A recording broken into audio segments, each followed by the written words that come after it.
kur jemi tek siguria, ne jemi dëshmitar që në javët e fundit në vend, për të mos thënë një ditë po, një ditë jo, ndoshta edhe më shpesh, kemi dëgjuar për shtënje armësh, për plagosje, për rrahje, për therrje me mjete të ndryshme. Dhe krejt këto për arsye nga më shpesh herë dhe banale, siç është rasti në Peqë u dyshohej që ishte për një parking. Kemi mbrëm një tjetër rast në fshatin Miradi të epërme të Fushë Kosovës, ku thuhet që Migja bashkë me djalin e vllaut kanë pas një problem, një zënk e cila ka përfunduar me përdorim të armës dhe si rezultat i saj kemi edhe një person të shtrirë në Çekukë. Pra, po flasim për raste të shumta të dhunës, të cilat përfundojnë me përdorim armësh. Për të diskutuar rreth krejt kësaj çfarë po ndodh në vendin tonë, këtyre rasteve kaq të shpeshta dhe asaj çfarë do duhet të bëhej sa më parë që është e mundur nga institucionet gjetëse, kemi knatësi që me në studio kemi ekspertin e sigurisë, zotrin Armand Halimi. Zotri Halimi, faleminderit shumë që jeni këtu për të ndarë informacionet dhe në të njëjtën kohë uroj për të dhënë sugjerime, këshilla të cilat do duhet i marrin parasysh së pari institucionet e më pas edhe qytetarët. Faleminderit për ftesën. Të lutem. Atëherë, e thash kishim një rast plagosje para 2 ditësh, po i bie në Pej. Një tjetër rast kemi mbrëm në fshatin Miradi. Para ca jave patëm vrasje në një pjesë të Kosovës, patëm një tentim vrasje në qytetin e Podujevës, dhunë në familje, therrje mes të rinjve. Është ndru në një realitet të frikshëm kjo pasiguria që kemi në vendin tonë. Nga këndi një njeriu që s'ka studiuar dhe vazhdon ta përcjell në vazhdimsi sigurinë e vendit, si do ta komentoni të krejt këtë çfarë po ndodh? Po, fatkeqësisht dukuria e vrasjeve në Kosovë nuk është gjë e re, prej pas lufte me gjitha ato batica dhe zbatica, në mënyrë kronologjike ka përbën një prej dukurive ose fenomene më shqetësuese në vend. Edhe pse viteve të fundit ne kemi pas raportime shpredhëdhënëse për rënje të këtyre rasteve, megjithatë jemi dëshmitar si që përmendet, pjesa e parë e këtij viti na zgënjen shumë, nga se kjo dukuri ka marrë havë. Pra, mos të harrojmë, ne nuk po flasim vetëm për vrasje, po flasim edhe për ngatërresa të cilat përfundojnë edhe me lëndime serioze, të cilat potencialisht mund të jenë vrasje, sikurse edhe ndëshkimet sipas legjislacionit në Kosovë, çdo tentim vrasje llogaritet ose ndëshkohet me masë të njëjtë sikurse të kishte ndodhur një vrasje. Nëse flasim për shkaqet ose faktorët të cilët po shpihen në këtë dukuri, secili vendi ka karakteristikat e veta, mos të harrojmë, ne çojmë hallin e Kosovës, mirë po Ballkani si tërësi karakterizohet për këtë dukuri. Pra ne jemi si vend në një mesatare të vendeve tjera, ku jemi ndoshta më mirë se Shqipëria dhe Malizi, mirë po jemi më keq se Serbia dhe Bosnia. Që do të thotë se mentaliteti i këtij rajoni është i tillë ku institucionet e shtetit ndoshta mos kryejnë punë efektive për shkak të thirrur, pastaj faktorë të tjerë ekonomiko-social, masandej shoqëritë janë duke u sfiduar me kalim tranzicion edhe kulturor me procesin e integrimeve. Megjithatë, Kosova ka disa karakteristika të cilat e bëjnë të veçohet për disa vende. E kemi në kontestet zakonisht, në qoftë se shkojmë për ka motivet e këtyre dukurive, po ndodhen si rezultati i kontesteve, sidomos pronësore. Rasti fundit, duke mos i përjashtu edhe duke mos i përjashtu edhe ngatërresat që ndodhen mes bashkëshorteve në çift. Edhe fatkeqësisht përkundër numrit rënjes së krimeve në tërësi, regjistrohen se dhuna në familje shënon ngritje kohës së fundit, çka duke mos qenë institucionet në kryerjen efektive të përgjegjësive të cilat ngarkohen, bëjnë që qytetarët të marrin vetë gjyqësinë në dorë dhe zgjidhin. A i bie kjo sikur po kthehemi në një periudhë ku ne nuk kishim institucionet tona, ishim të okupuar dhe të kërkojë ndihmë nga policia, ishte një tjetër rrezik që ti të ballavaxhohesh me diçka tjetër, por ne sot kemi institucionet. Dhe prap po zgjedhim që të themi në një farë mënyrë provojmë me kry vetë punë, me zgjedh probleme të cilat po na dërgojnë në përdorim të armësh. Pikërisht do duhej të bënte që efikasiteti i institucioneve shtetërore të jetë më i madh. Për arsye sikurse potencuat se ne kemi një të kaluar ku shteti është konsideruar i huaj, me të drejtë është konsideruar i huaj. Me krijimin e institucioneve tona shtetërore është do të promovohet më tepër kultura e bashkëpunimit dhe respektimit të anës institucionale, nga se deri vonë gjithçka e shtetit është konsideruar huaj. Tash sa kanë mujt mi kontribu në këtë drejtim me apo pa qëllim, duhet përmend edhe një fakt se ne përkundër përqindjes madhe që i takojmë kombësisë shqiptare, institucionet emërtohen akoma me emërtime internacionale. Kemi police, kemi mos flasim për ndryshimet edhe të identitetit që është provu të flamujive kështu me radhë. Unë jam dhjetari asaj sikurse të ishin shqiptarizu, sikurse edhe meriton ky vend, lidhja qytetar edhe shtet do të ishte më e madhe. Po një prej elementeve që jap fuqi një shtetit është edhe kjo lidhje. Nuk është vetëm aspekti ushtarak ose ekonomik, mirë po edhe ajo sa ndjen qytetari shtetin të tij. Viteve të fundit kemi një përmirësim në këtë drejtim, mirë po, kur flasim për reagim të institucioneve, ne kemi një hallk të këtyre institucioneve, çka secila e ka përgjegjësinë e vet, dhe sigurisht shalimi njën respekt këtyre hallkave bën që të kemi raste të tilla. Për shembull, nëse ka më shumë qalime të kësaj natyre, se ne po shohim që kemi një numër të madh të armëve pa leje. Përmendet një shifër diku mbi 200.000, mund të jem edhe gabim se tani janë bërë shifra të shumta që publikohen gjithandej, por që ka një numër shumë të madh të armëve pa leje që ne kemi në vendin tonë, e për të cilat nuk është që kemi pas ndonjë kampanjë konkrete, të paktën viteve të fundit, që të bëhet largimi i tyre nga duart e popullit. Vitet e para pas luftës ka pas përpjekje nga UNMIK me disa aksione të amnistisë ose faljes për dorëzim të armëve, mirë po prej krijimit të institucioneve tona shtetërore fatkeqësisht nuk ka pas përpjekje të tilla, edhe pse ekziston baza ligjore ku mund të jap mundësinë çdo poseduesi të armës ta legalizojë armën fillimisht, pastaj të jetë në kontroll institucional. Duke qenë kështu, pra edhe mund të kesh përdorur më tepër armët. Ishim te tema të institucionet ku po çalojnë. Pra ne kemi 3 institucione përkatësisht 4 që merren me trajtimin e aspektit sigurisë dhe drejtësisë, janë policia, prokurori, gjykate, kështu me radhë. Dhe kontrollin parlamentar që kemi komisionet, një prej instancave më të rëndësishme.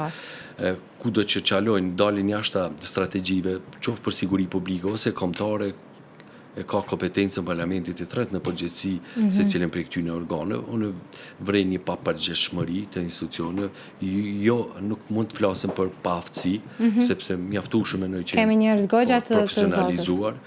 Nëse shkojmë veç e veç për secilin prej institucioneve, nëse flasim për policinë, policia sipas të dhënave ka një numër të mjaftueshëm të pjesëtarëve për pjesë me numër të banorëve, sipas një standardi evropian.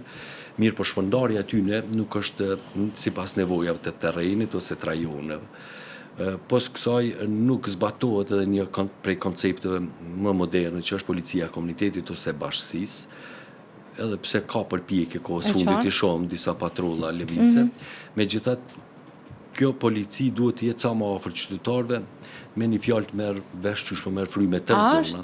Është afër qytetarëve policia? Jo, mjaftueshëm, ne kemi bërë lumtus. Thua që do duhet të ndryshohej qasja, mënyra e organizimit të punës? Sigurisht, sa më tepër të ikët aspekti formal ose autoritativ, sepse krijon një farë hendeku ose një farë barre komunikimi qytetar dhe institucion. Pra ne kemi bërë një olimtim vite më parë, ku kemi pyet qytetarët se sa janë ndjeni për ekzistencën e policisë së komunitetit apo bashkësisë, përqindja e madhe, thuaj se dërmuese tyre nuk kanë dëgjuar kurrë që ekziston policia e bashkësisë, po. Ndërsa nëse flasim te prokuroria, megjithatë policia në reagim ka përmirësuar jo prej të metave që ka pas vonesë në reagim, ka përmirësuar, reagon mirë, me thonë, shkon tu dobësu te prokuroria dhe përfundon shumë keq çdo rast se të gjykatë. Marrin vite të tëra derisa të trajtohen çështje të caktuar. Zotri Halimi, ju si njohës i kësaj fushë, çfarë ju shqetëson më shumë? Numri i armëve që qarkullojnë në vendin tonë, që thuhet që është shumë e lehtë madje edhe të gjesh një edhe për ta blerë, të paktën kështu thuhet në opinion, apo fakti që ato po përdoren gjithnjë e më lehtë? duket sikur në një periudhë kohore ne sikur e patëm lanë anash përdorimin e armëve. Dhe në këto ditë, në këtë vit të fundit, sikur e kemi bërë shumë më të lehtë që të nxjerrim malltin dhe të shtim në të tjerët. Që mund të kemi problemet natyra. Pa dash me zbej këto, që është shumë e rëndësishme edhe një prej faktorëve armbajtja, megjithatë motivet nga tërësa vrasje këtu ne po rezultojnë edhe pa armë zjarri. Pra duhet trajtuar si dukuri, pse qytetarët zgjedhin që vetë të marrin vetë gjyqësinë në dorë. Pse po ndodh kjo? Po, Si e shihni? ne thamë se këtu është problemit e institucionet shtetërore, sidomos gjykatat, nuk shihen mjaftueshëm si adresë për zgjidhje të problemeve. Duhet promovohet. E përmendëm edhe kulturën e bashkëpunimit, ku institucionet shtetërore vazhdimisht duhet ta promovojnë kulturën e bashkëpunimit. Në mentalitetin tonë, dorën zemër për raportim të dukurive negative, qoftë që cënojnë direkt qytetarin ose të tjerët, akoma konsiderohet shpionazh me bashkëpunu me policinë, gjë që është koncept krejtësisht i gabum. Shpionazhin unë provoj si instruktor, për aq sa ka mundësi në trajnimet që i mbaj, ta shpjegoj se çka nuk kupton në realitet. Shpionazhi nuk kupton gjithherë kur bashkëpunohet me një organizatë ose institucion të huaj në dëm të vendit. E qartë. Ndërsa bashkëpunon me institucione të shtetërore, shtetit të cilit i takon në interes të këtij vendi s'ka të bëjë fare me shpionazh, është patriotizëm, është heroizëm. Njëra prej gjëra më të rëndësishme ndoshta kjo që po thuni. Tani përmendëm gjykatat, përmendëm intervenimin shumë më të shpejtë të policisë në raste të kësaj natyre, të paktën kështu thatë që ka rezultuar me ulëmtimin që keni bërë. Sa në fakt ndikojnë dënimet që janë të parapara me ligjet e Kosovës në këtë vetdjesim, sepse ne jemi dëshmitar të një gjëje. Dënimet ose gjobat e trafikut janë shumë fishuar, por prap kemi një numër shumë të lartë të aksidenteve, të gjobave të shqiptuara në trafik, madje thuhet në muaj të caktuar që ka 2 fishim të atyre që ka pasur vite paraprake, që po i bie se edhe dënimet nuk është që po na kryen shumë punë. Disa dënime, të cilat e kanë një shumë të caktuar, janë alternative, qoftë dënime me burg ose me gjobë. Unë mendoj që duhet të ndrojmë strategjinë, i gëzomi fakti që qytetarët kanë mjetet mjaftueshme materiale, mirë po duket se nuk e kanë shumë derë t'i paguajnë me mjete materiale, ndoshta dënimet me burg do të ishin më efektive në parandalim, sepse mos të harrojmë qëllimi i dënimeve në shoqëri përparimtare demokratike, siç pretendojmë të jemi ne, nuk është hakmerr ndaj shkelze, po t'jap një mesazh ose një mësim general të përgjithshëm në shoqëri. Pra duke dënuar një atë, merr mësim tjetri, ai i cili është potencialisht. Duke po se, siç e potencuar se nuk është se po ndalon përkundër gjithë këtij numri të madh të dënimeve, duhet ndryshuar strategjinë. Sidomos të miturit, unë nuk shoh që është shumë alarmante dhuna që po ushtrohen ndërmjet të unë nuk e shoh që aplikohet shumë masat e cilat janë parapam për të mitur, për shembull puna detyrueshme në dobi të komunitetit ose masa tjera risocializuese që i çojnë për institucione edukative. Sepse jo gjithherë ndëshkimet e tilla, pra me gjobë ose me burg janë efektive. Pra edhe maset e tilla, sepse thyhet krenaria nëse imponohet një njeriu i cili ndoshta një ditë pune nuk e ka në rrethin familjar, ti imponohet të shërbej në dobi të shoqërisë. Kjo është masë që aplikohet në çdo vend. Po kudo në botë, vërtet. Kur jemi tek të rinjët, tek ajo çfarë po ndodh, në kohët të fundit kemi diskutuar, kemi folur shpesh në këtë emision dhe në të tjera emisione për raste të shumta të dhunës, të cilat më pas po përfundojnë në internet e në një farë mënyrë po shndrohen në një nxitës për raste të ngjashme, për pothuajse skenare të ngjashme mes dhunës ndërmjet rive. Ne patëm pak javë më parë rastin në Komoran, ku patëm therrjen në mes të rinjeve, në pikë të ditës, është shumë shqetësuese të mendosh edhe të shohësh se si duke pirë një kafe mund vi dikush thjesht pse ti po e sheh me sy pakës më ndryshe se të tjerët.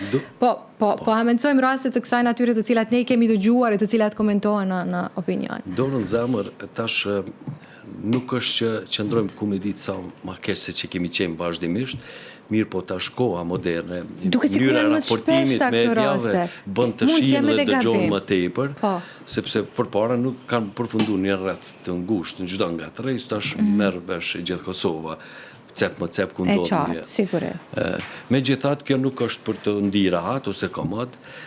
Mendojmë që rrjetet sociale, sidomos promovimi i personave problematik, sepse të miturit janë të prirur edhe në aspekt psikologjik e kriminologjik, të imitojnë personazhet pa prekshme, pra fatkeqësisht në anë se të marrin ndoshta një figurë që arrin diçka në sport, në art, në shkencë, ata më tepër natyra e tyre për t'tregu zotësinë marrin personazhet e tilla dhe që duke imituar në realitet përfundojnë nga tërheqësat e tilla. Mendoj që këtu duhet me pas parasysh përveç përgjegjësisë që ka të pakontestueshme familja, ka dhe shkolla, sepse ekziston një trekëndsh prind, nxënës dhe institucion ku duhet për çdo Apo funksionon ky trekëndësh në Kosovë me vetë faktin që kemi kaq shumë raste të kësaj natyre? Përkundër mundësive që është dhënë tash është mundësia e komunikimit në grupe shumë e madhe, megjithatë unë e shoh një vlerë dobësuar që e përmendim jemi dëshmitar gjithë secili kur kemi pas respektin ndaj sinëllëmësve dhe ajo na ka bërë edhe të stopojmë në disa teke që na ka sfidu gjithë secilin kur kemi qenë të ri. Tash raportet e tepër të shlira mes mësimdhënësve dhe nxënësve ka bërë të krijohen raporte edhe shoqërore të cilët edhe realisht mund t'i mbulojnë të mejtat nxënësve të cilët do duhet të ishin raportues. Në krejt këto ngjarje, në krejt këto histori që tregohet, ne shpesh shohim që një pjesë e madhe, për të mos thënë unë personalisht kështu e mendoj përgjithësia më e madhe i takon prindit. Duket sikur po qalojmë në këtë kohë, sikur jemi dhënë shumë mbas punës, karrierës, paras dhe kemi lënë anash fëmijët tanë të cilët ballafaqohen me bullizëm, ballafaqohen me gangster të tipit të tyre, me probleme ku ka dhe përdorim armësh të ndryshme. Pra, si do ta komentoje këtë? Familja gjithherë është konsideruar dhe do duhet konsideruar vendi ku do duhet një personi sigurinë më të madhe se ku do tjetër. Patjetër. Ne kemi bërë edhe me të mitur anketa dhe të cilët mirë që kanë akoma qatë mentalitet që familjen e konsiderojnë adresën më të sigurt. Vendin e sigurt. Po, vendin e sigurt. Mirë, po ato si e thatë edhe ju, tash koha moderne, dinamika e tepruar e kështu me radhë, bën që mos gjendet kohë fatkeqësisht ose koha që do duhet përkushtuar fëmijëve dhe të miturve të zaventohet me punën e tepërt ose në realitet edhe tash nuk është se ka ndryshuar orari të kalumës, tetor punë, që do duhet gjenden një kohë. Mirë po, dhe mundësit e krijuara tash, sikurse përgjithësinë veç e hudhin tutje institucione parashkollore, kurse të ndryshme. Por që realisht përgjithësia është aty, tek ai vendi i sigurt që e përmendet. Ndoshta familja bëhet e fundit marrë vesh për devimet e të miturit, e cila do duhet të ishte. Kaq pak vëmendje ju kushtojnë. Fatkeqësisht po. është shumë trishtuese ta dëgjosh e lëre më të mendosh që në fakt është një realitet. Në shtyn të studiojmë, të gërshetojmë dhënat qoftë psikologjike, sociologjike, juridike, këtë këto, dhe këto nuk është se i zbulojmë ne. Sigurisht, e shohim sa preku në realitetin tonë. E kuptoj. Dhe në krejt këtë mes unë do doja t'i riktheshim edhe një herë policisë. Për shembull, ditë më parë, përderisa po diskutonim këtë temë me njërin prej ekspertëve të sigurisë që sigurisht ju e njihni, zotërin Bedri Elezi, thotë që do të ishte shumë më e rëndësishme që policia e Kosovës të kishte kampanja të cilat do të përqendronin vëmendjen dhe energjinë më shumë tek konfiskimi i armëve pa leje sesa te gjobat e trafikut. Më mbeti në mendje një të themi konkluze ti sa i përket kësaj. Kampanja ka kampanja, aksione, të gjitha. Edhe përgjithsisht këto, se jo çdo qytetar e ka aftësinë ta njeh ligjin, edhe nuk kërkohet për çdo qytetar. Institucionet duhet ta interpretojnë në mënyrën sa më thjeshtë, se ajo për mi shërbyer qytetarëve, mi tregu që ka bazë ligjore çdo posëdues armë me legalizu. Mirë, po... A janë më të leta se që do duhet të ishin këto procedura, zot Reali? Kur ta shohim... Se po të ndroj tempo, nuk mund të mos problem. Kriteret e cilat duhet plotësohen për të legalizuar një armë, fillimisht duhet cash blej. Edhe kjo i bën të ngurrojnë qytetarët, sepse shumica armëve realisht në Kosovë futen mante trafikimit ose kontrabandave të ndryshme. Kosova nuk ka vend prodhimi, çka na le me kuptu 200-400 mijë që janë deklaruar nga UNDP prej vitesh që ekzistojnë në duart e qytetarëve, aty dika kanë rrjedh. Prezenca e tyre e tilla akoma e madhe. Sa është e rrezikshme të blen këto armë, sepse potencialisht këto armë mund të jenë përdorur për të kryer edhe krime? Arma është e konstruktuar me veç dëm të sjell. Nuk pritet. S'pret diçka të mirë, jo më ka thonë drejtje e mbushur. Lule ose sado që institucionet e kanë mjet për me fut statën kontroll, megjithatë keq përdorimi nga kushdo qoftë e veç dëm sjell. Pra mirë po, me shfrytzuar qytetarët e cilët janë pasionuar pas armëve, ekzistojnë poligone të licencuara nën kontrollin institucional, të cilët mund shkojnë të kryejnë aftësim për përdorimin e tyre, të legalizohen dhe të posedojnë armë. Do të kishte qenë mënyra më e mirë. Mirë, po gjithë kjo duhet të informohen qytetarët, sepse ndoshta nuk i dinë edhe këto mundësi. E qartë. Dhe ka shumë për me u folë rreth kësaj teme, por në këta minutat të fundit të aranjuar për këtë bisedë, unë do doja një, të themi, vlerësim, një lloj, hajde para përgatitje ose si ti themi, të krejt kësaj situate në kuptimin që nëse veç vazhdohet me të njëjtin ritëm të rasteve të dhunës ku përfundojmë me përdorim armësh, ku mund ta shohim Kosovën në një periudhë hajde 5 vjeçare, nëse veç nuk kemi ndërhyrjet sa më të shpejtë të institucioneve të cilat secili do të merrte këtë barën e përgjegjësisë që ta kanë edhe të kishim një funksionim të këtij zinxhiri që ju e përmendet në fillim. Kosova nuk e ka luksin asnjë vend, po sidomos ne nuk e kemi luksin të merrem edhe me një pasiguri të tillë të brendshme, sepse është krijuar një pasiguri e madhe zot Reali. Mjaftueshëm ne kemi një sfidë nga pasiguria jashtme, nga një agresion i cili në vazhdimsi na kërcënon nga Serbia. Pra, nuk e kemi atë luks dhe institucionet shtetërore do duaj thirrur ato instancat të cilat janë përgjegjëse të përpilojnë strategji realisht që të implementume. Sepse ndryshe me këtë, përveç se sjell pasiguri ose ndjenjën e pasigurisë se qytetarët krijon imazh të keq edhe në rrafshin ndërkombëtar, duke listu Kosovën siç vazhdon të jetë një prej vendeve pasigurta, çka në mënyrë kështu të përgjithshme sjell pastaj edhe mungesë të interesimit të investitorëve nga jashtë e kështu me radhë. Zot Reali, të falenderojmë vërtet për gjitha informacionet që ndave sot me ne dhe shikuesit tanë dhe të falenderojmë për kohën që ndave për ne. Shumë falenderit.